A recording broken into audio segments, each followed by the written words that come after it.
Hi, I'm Rachel. And I'm Eric, and we gotta eat 'em all. So today we are cooking Pikachu, the electric mouse Pokemon. So, are these going to be safe to eat? They're not going to zap us, are they?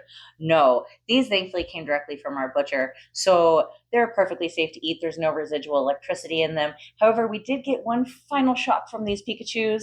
Sticker shock. They were quite expensive. I won't tell you how much they cost us because they're so cute. A lot of people don't want to eat them, so they are very expensive. Yeah, and you might think we're monsters for eating Pikachu because they are so cute and adorable. But you're going to think we're extra monstrous because Pikachu are also small, and we needed 2 of them. So our first step is to get these quartered into portions. We're going to do a traditional German stew type dish with it. And so I think we're going to also try to preserve some of that backstrap just because of the cost of the meat. We want to preserve as much as we can. Mm-hmm. I also don't think we're going to tell the kids what it is until they try it. Yeah. I'm worried they won't eat it if they know. Yeah, we'll tell them after they've tried it.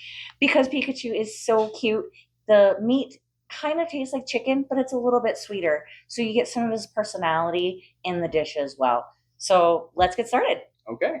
So this Pikachu stew, or PikaStew, as we have lovingly decided to call it, cooks in natural fat. So we have some Tepig bacon here that we're going to get fried up. And this pan is already hot. And we're just going to cook up this bacon until it's nice and crisp and have a nice layer of that fat in the pan. So while that bacon gets cooked up, we're going to salt and flour our Pikachu portions here. As you can see, I got it all portioned out. We got quite a bit of meat off of this, which I'm very grateful for. So we have a little salt. I'm just going to sprinkle it in the bowl and then just mix it through with my hands. We'll get that all in there. And then some flour. We use whole wheat flour again. And again, I'm just going to sprinkle it on there and then mix it with my hands to get it all coated. All right, so our bacon looks nice and crisp. We're just going to go ahead and get that out of there with a slotted spoon because we want to make sure to keep all that fat in the pan. No butter in this one, strictly bacon fat. So now we've got all of our bacon moved out of there. We just have this beautiful layer of bacon fat in here, and our Pikachu portion bits are all coated with the flour and salt. We're going to put them in the pan. I'll probably have to batch cook this in a couple of stages so I don't overcrowd the pan because we did end up with so much Pikachu meat, which again, very grateful for given the cost of these. So they're just going to go into this bacon fat and cook until they're brown. Now we'll try to use like-sized pieces. We're going to start flipping these. Those look pretty good. Might give them a little bit more time to get a little bit more color on the edges there. So we're going to take these out and set them aside and get the next batch in there. So our last batch is ready to come out of the pan. I'm just going to get these set aside and so we can get started on our next step and get our gravy going. So you're supposed to drain off the bacon fat to about 2 tablespoons, but I really feel like that Pikachu absorbed quite a bit of that fat. So we're just going to roll with what we got in the pan, and we are going to throw in shallots and garlic. And we're going to get that nice and cooked down.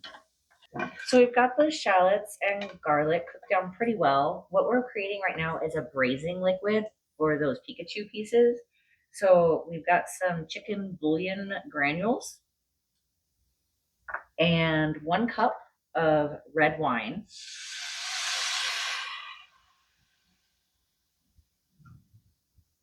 And then we're going to want a cup of water in that. And then we're just going to let that come to a boil until we put our seasonings into this braising liquid. So now that our braising liquid has come up to a boil, we have a couple more things to add. We have a little bit of rosemary and fresh crushed black peppercorns.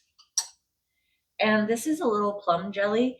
The recipe actually calls for a currant jelly, but I have this plum jelly that a colleague actually homemade for us. So I figured I'd give it a try. I figure it's still tart and sweet. and we'll add that little bit of nice sweetness that we're looking for into this braising liquid. And then we also have a bay leaf. Again, we get these directly from bay leaves in our area. They drop them naturally, so easy to find. I'm not really sure that they do add a lot of flavor, but can't hurt, right? That smells really, really good. So we're gonna go ahead and get our Pikachu put back into that pan. And this is gonna be quite a bit in here. We're also gonna add in about half of this tepid bacon. So what you find with Pikachu is it's very light, sweet meat, and that bacon will really overtake the flavor. So you don't want to add too much back in. And we've also found that tepid does overtake the flavor of some other Pokemon. So we're just gonna put about half that bacon in there and nibble on the rest of it. So now this is back up to a boil. We're just gonna put a lid on this and let it sit for about an hour and a half. So this has been braising for about an hour and a half. Let's check it out, see how it looks. Oh, that looks really good. I think most of that liquid has been absorbed up into that Pikachu. So to go with this, we've decided to do a polenta. I just pre-bought a tube of polenta that I was able to slice up. So we're just gonna throw that into our oven for a few minutes while we finish off our gravy. First thing for get our gravy going, we need to get our Pikachu bits out and into a different pan. So I'm just gonna set them over here. Oh, that is just peeling right off the bone. I think this is gonna be absolutely amazing. We're just gonna get it all out. I think this is gonna turn into a nice thick gravy once we get this all peeled out here. All right, now that we've gotten most of our Pikachu out of there, we are going to finish off making this gravy. So we have a little bit of lemon juice. To help deglaze the pan a little bit. And then we're going to make just a quick roux with some water and whole wheat flour. We'll get that mixed up before we throw it in there. And that will just help this thicken up, although I don't think it's gonna need a ton of help. It's already pretty thick.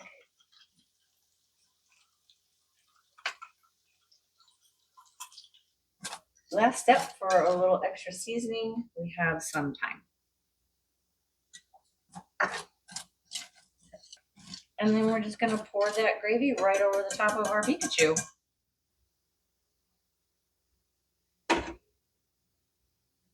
Now that everything is all cooked up and out of the oven, let's get this plated up. Okay. So I really thought the polenta would go really nicely with this. I don't know, it just feels German stewish.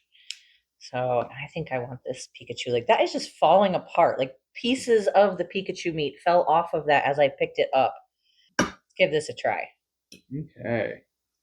A little bit of the polenta there.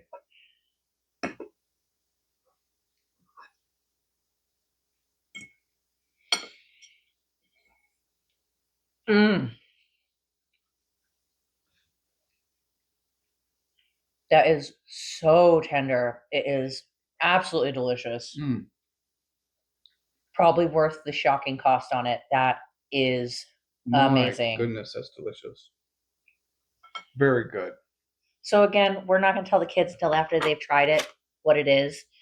I'm just worried they won't even try it if they know. So we'll keep that just between us for now. Yeah.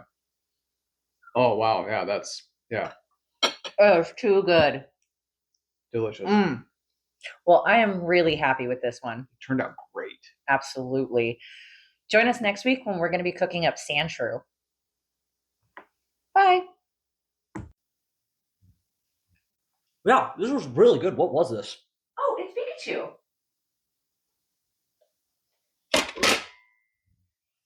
What?